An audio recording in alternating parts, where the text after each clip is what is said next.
Good evening, Kingsley. How are you? Yeah, very well. How are you? Very good, very good. You're back in Canada? Yeah, back in Canada, just finishing up my Canadian quarantine. Got 2 days to go, so it's been pretty quiet for the last few weeks for me.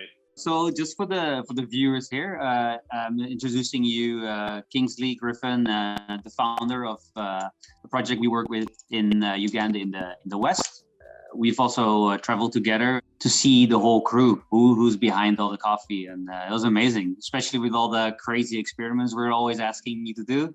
So it's fun knowing that there's such a driven and passionate team behind it. Today we can touch a little bit on your social projects. You decided to found a washing station there to have more impact on the local community. Is that correct?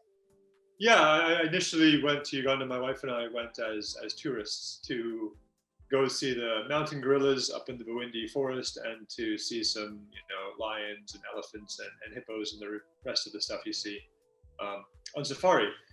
And kind of part of that, we were in education. We've been in education for a long time as a couple, and charity is part of education in many ways. So when we were there, we thought, how can we make a longer term impact in this country without having to, be here?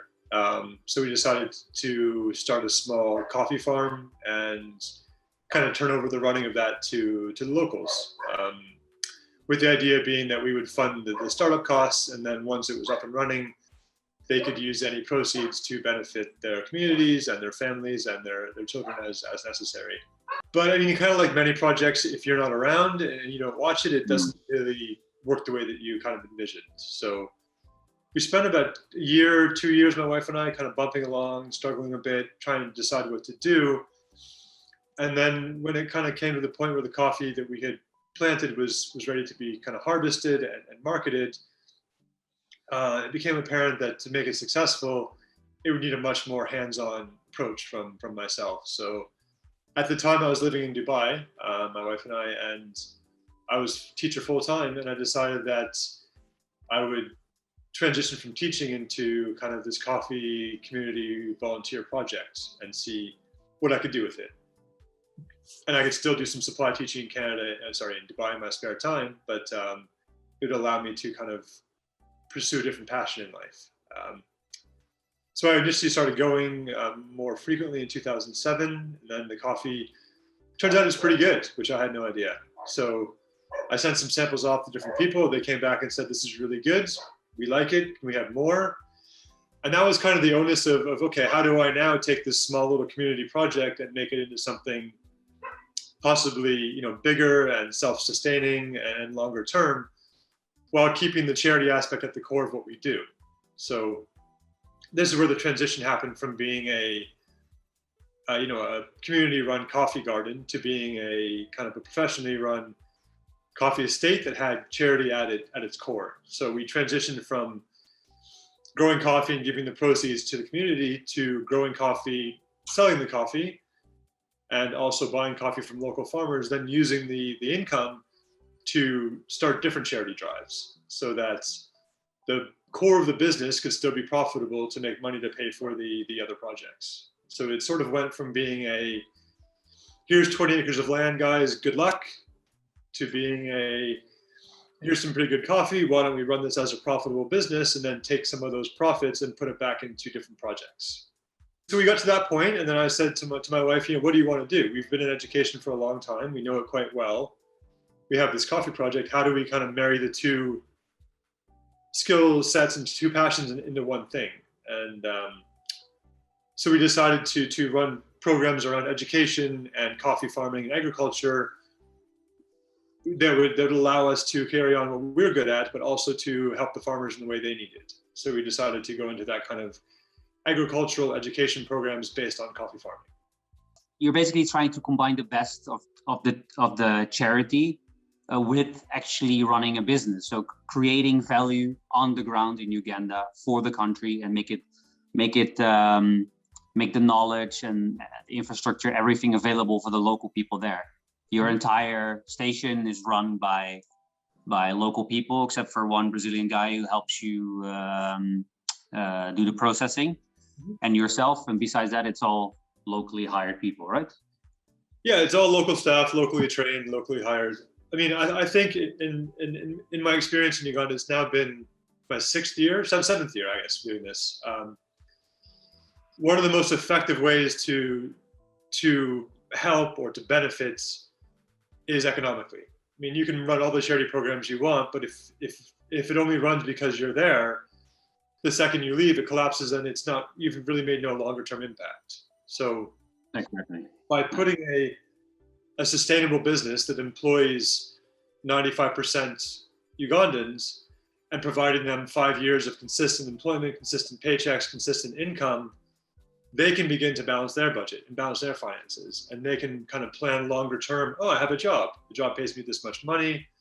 I can then look at putting my kids in school and putting clothes on my kids and putting food on the table. And so, like you said, you can't have just a charity that just runs in perpetuity, because it doesn't exist. Eventually the funds dry up, or what's kind of cool in the charity world will change, and people will want to do something else.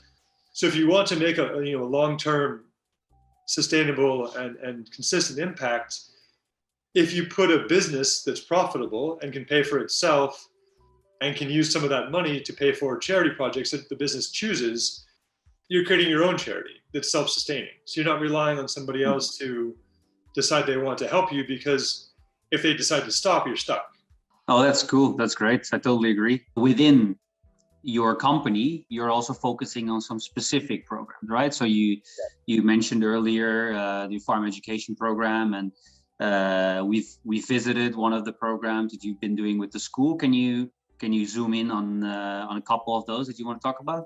Yeah, sure. We'll start with the farm education program, which is probably our biggest reaching program. So what we do is, we were one of the first companies, if not the first company in the area, and just kind of by default, to work with farmers and try and increase the quality of the coffee.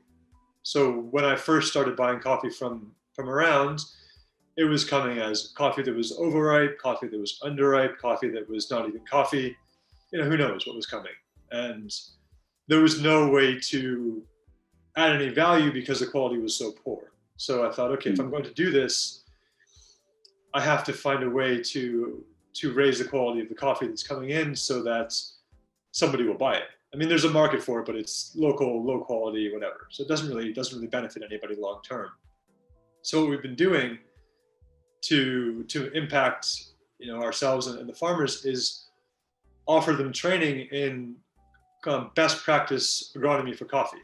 So I think it's a 10 or 12 week program we have, and it runs 2 times a year in general. We're doing it once a year right now because of COVID, but it was running twice a year initially. So we find farmer groups who want to be part of our program, and it's all voluntary. And we offer training on the basics of coffee farming, from things as easy as picking, the economics of if you pick coffee when it's ripe, yes, you get less kgs a day because you're not picking everything, but the quality is much higher. So the money you get in the end makes up for the lack of volume you make up in quality. So we teach them how to properly pick the coffee, how to grow the coffee trees, how to maintain the coffee trees. We do it based fully organic. So any information we offer them, any supplies, any inputs, it's cow manure, sheep manure, homemade remedies. I mean, one of the things we do to treat coffee leaf rust is use goat manure and goat urine. It seems to boost the coffee tree's natural immunity to leaf rust. So the agricultural program is based on farmers grow the best coffee they can, and also understand the economics behind why that makes sense. Because if you just simply say to somebody, do this, they're going to say, why? What I'm doing now works for me, why would I change? So one of the first things we have to do is a couple lessons on basic economics, where if the quality of the coffee is higher year on year on year, then we can pay you a much higher price, and you're getting more income for less coffee. But over the course of the season, you're growing the same amount of kgs. Your tonnage will not go down. So if you're growing, let's say, 1 ton of coffee and it's low quality, you receive $1,000. The same ton of coffee as high quality receives $3,000. So over the course of the year or the season, they can greatly increase their income just by focusing on the quality. But to kind of embed those lessons, you've got to start with the economics. So we explain how it works and how our model works and how the higher quality of the coffee, the better the price we pay them and the better the marketing we can do. And that's kind of one of the basic ways we impact them. But the program also covers things like household planning. So if you're going to increase your income threefold, it's a lot of extra money. How do you manage that money? So then we can sit down with the family and say, here's the husband and wife and the 5 children. Here are your expenses, and here's your new income. You've got an extra $1,000 a year, which is quite a bit of money. What can you do with that? How can you take that money and maybe plant more coffee, maybe plant some different vegetables for yourself, perhaps buy some goats, maybe acquire more land, maybe pay off your school fee debts, whatever it is. But how can that money be used to benefit long term? So it's not just a coffee farming program, it's also an economic education to help people who have very poor education in general learn that if you can plan, even a month in advance, 2, 3, 4 months, you can start to see longer term changes. Practically speaking, because it's a lot of information for farmers, yeah? I mean, you can't just send an email out or a PowerPoint presentation. So practically speaking, how does it work? How do you meet the farmers? And also, you mentioned farmer groups. Like, where are they located? Is it easy? Are they in the streets, like 5 minutes away? No. I mean, it's a pain in the neck, realistically. Like these, I mean, you were up there visiting with me, and we went up some of these farms, and we were taking motorcycles, half an hour up a mountainside and meeting farmers way in the middle of nowhere. So it's super remote, super difficult to access. What we have to do, and I do a lot of it myself initially, I get on a motorcycle and I just cruise around. I go up a mountain, I find some farmers, I look for coffee. If I find enough coffee, enough farmers, I sit down and say, hey guys, you want to work together? It's really a hands-on, on the ground, challenging approach. It's not like you can just kind of, like you said, PowerPoint or WhatsApp them and say, I'm coming tomorrow. There's no phones, there's no internet, there's no email, there's no electricity. Some of these villages are 2,000 meters up in the mountains. You got to find them. So as a kid, I had a dirt bike. I like dirt biking. So now I get to keep dirt biking. I get to hop on it. You look pretty badass while doing it, so it's cool. Yeah, but I mean, it's a lot of work. You got to go away at these spots and find these guys and sit down and convince them to change what they're doing and explain why it's better. It often takes a couple years, but if you get 1, then you get 2, then you get 5, and kind of a domino effect. Yeah. But just want to speak a bit to what you said about groups. We don't do cooperatives. We organize them into groups, but we don't do it. We let them organize themselves basically based on villages. So the small village has 50, 60, 100 people. That can become a group. But as far as putting in a structure of cooperatives where there's a board of directors and a chain of command, it doesn't work because eventually the money gets stolen. So we pay each farmer in the group directly to that farmer. And we try to, as much as we can, pay the women in the family. They seem to be much more financially minded than the men. So we try and pay every day. We do pay every day. We try and pay them on the spots for the kgs they deliver, and we try to pay the female head of house whenever we can. But they're in groups for our tracking, but as far as we don't pay one person and they pay the farmers. We pay the farmers directly. That's great. So in one sense, the women are the driving factor of them actually innovating in a long-term project. They will make sure that there's money invested properly, and that's great. It's really cool. Great. In how females and males approach economics in Uganda, and working with the women financially is so much easier. That's cool. Great. So maybe it's nice to go on to your next program, because you also mentioned maybe you know which one you want to touch on next. We keep it in the same vein of education. One of the programs that we had been running from the very beginning, and unfortunately we can't run it now because of obviously COVID, but we were inviting students from 2 local schools, which are just adjacent to our coffee estates, to come to the coffee estate, and we would do a 8 or 10 week course in farming. And we'd focus on coffee farming, of course, because we're a coffee estate, but we would also do the crops that they have in their daily life. So, you've got sweet potatoes and, matoke bananas and ground nuts and maize and cassava, whatever they grow. And we'd invite the students to come, and they'd have to bring one or two teachers, and they would spend usually from about 8:30 until 12:30 in class, so to speak. And we had one chief agronomist who would take them through, day one might be, how do you identify the proper soil? How do you know where to plant your crops? And so we're trying to teach children at a young age who are going to be mainly agrarian in their lives, how to benefit from, the land that they have and how to use that in the best way possible.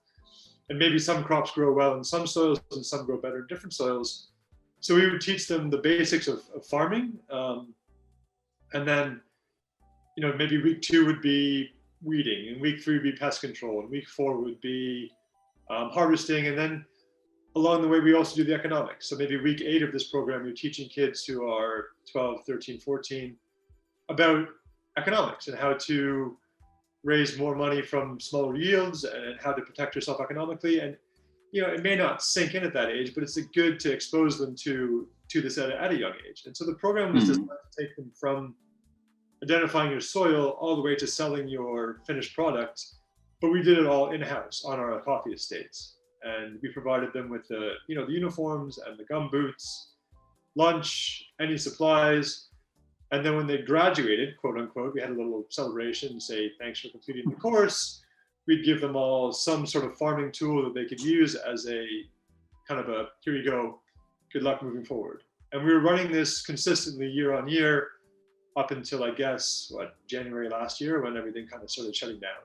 So we haven't stopped. I mean, we have stopped, but we haven't shut it down. It's just waiting until we can open it up again. So you ran it until January last year, when the situation sort of escalated. But from when did you begin?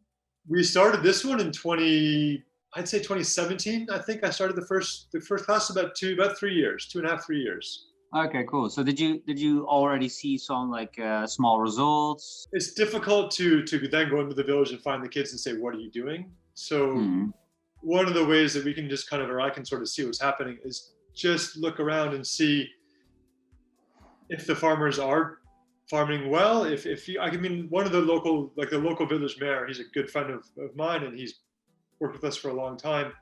I often check in with him and say, Ben, we've been doing these programs for a couple of years, what's working and what's not? And he's got an ear to the ground, and he may be able to say, actually, the following things seem to be taking off, and the other things seem to be maybe, slow those down. So there's no system of checking, but it's more of just a conversation. You kind of look around, you talk to the guys in charge, and you see how things are working and take their kind of feedback on it.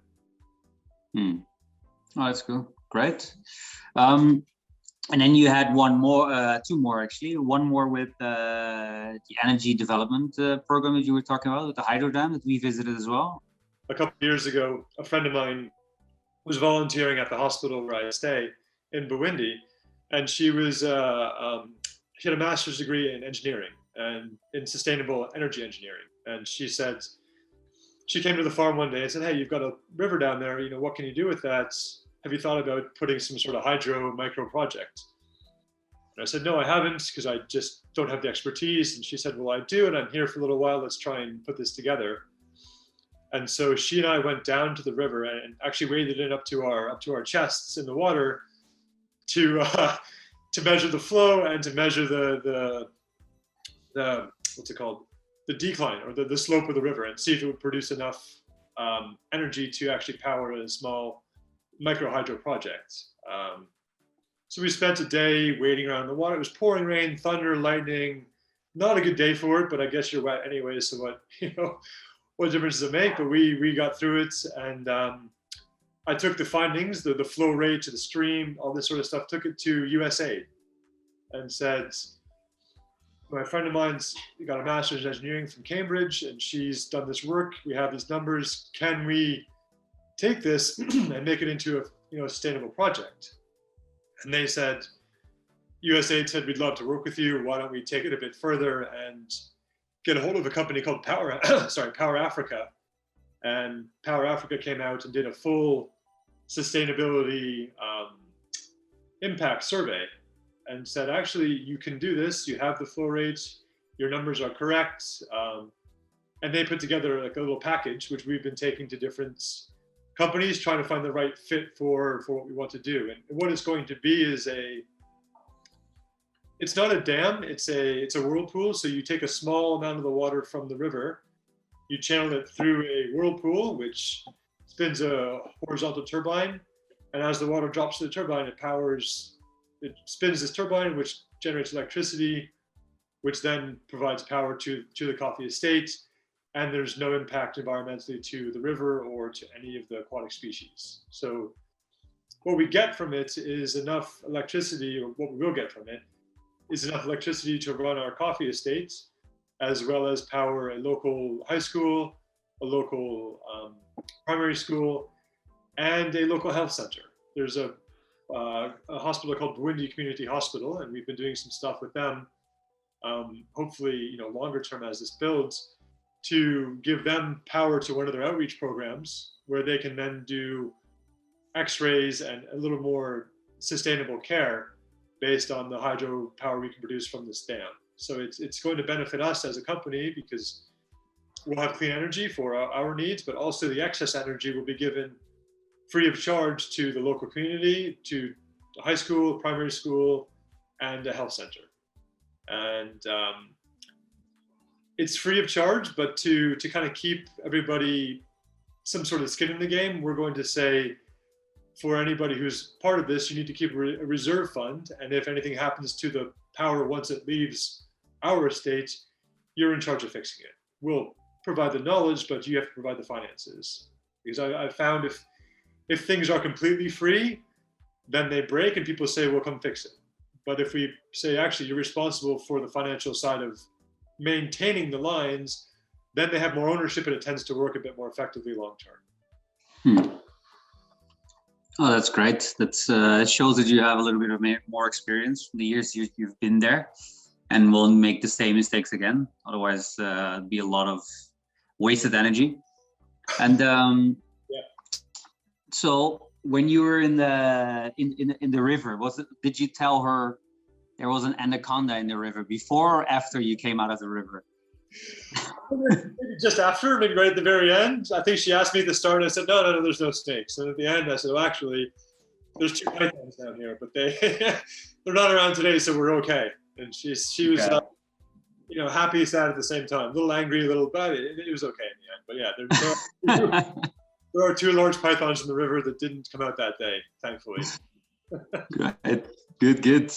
So, and then we have one more program that you initially started it with World Coffee Research. So they have these test plots throughout the coffee growing regions in the world, where they have a few different plots and where they try to test different varieties to see how they can combat the local diseases best with the local climate and everything. And yeah, maybe you can tell something about that. So they I think we approached them. I think I called them initially and said, I heard about you guys. I'd love to work with you. Here's who we are. What do you have? And they proposed a program where they would send 4 different coffee varieties, and we would then do a trial with these 4 varieties and see which one produced the highest yields, the highest quality coffee, the most disease resistant, the most pest resistant, and then choose the best strain and try and propagate that strain throughout the area. It's still in the early days of the project. So what we did is we identified 3 larger scale farmers who had an acre of land they could set aside for this project. And we took an acre from our own estate to set aside as well. And it was to be a 4 or 5 year project. Unfortunately for us, World Coffee Research has canceled the program based on funding needs, and I think their funding with COVID seems to have been limited to some degree in the last 2 years, so they've cut some programs, and this is one of the ones that they've cut. But we were already a year and a half in, and I didn't want to tell the farmers who'd taken an acre of their livelihood and set it aside for this project and say, thanks for a year and a half, but we're done. So we've decided as a company to privately fund it and to carry on with the same trial and see it to fruition and see which coffee varieties actually are the best. And hopefully when that point comes, we can access the ones that that are the best. Because I think, I mean, if we had the seedlings in the first place from World Coffee Research, we can probably get them to provide us the seedlings again, or even the seeds. But the idea is that we'll carry on with these 3 other farmers and ourselves, and we monitor every few months. We go out to the farm, we check on the process and the progress, and ask the farmers how it's going and what they need, and we support them with tools and with inputs. When I was there last time, one of the farmers asked me for some manure, so I sent a few trucks of manure down to his estates. So the idea is that we work with them to really, they've committed, so we're committed. You know, I found if you start projects and then you back out, you lose a lot of street cred.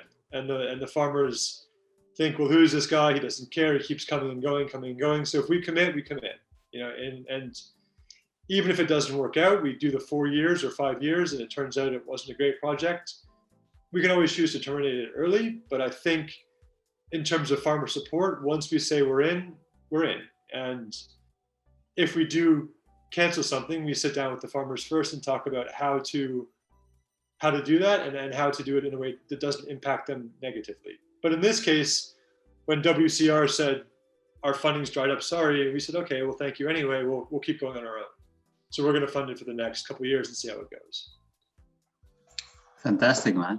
Yeah. I'm excited about the results, and yeah, let's hope something good comes out of it. That would be great for the farmers. You find out what works well, what doesn't work well, and you know, as coffee regions in the world change and climate change affects the regions you can grow coffee in, we're almost on the equator, and we have that windy rainforest and all the Congolese rainforest kind of right next door.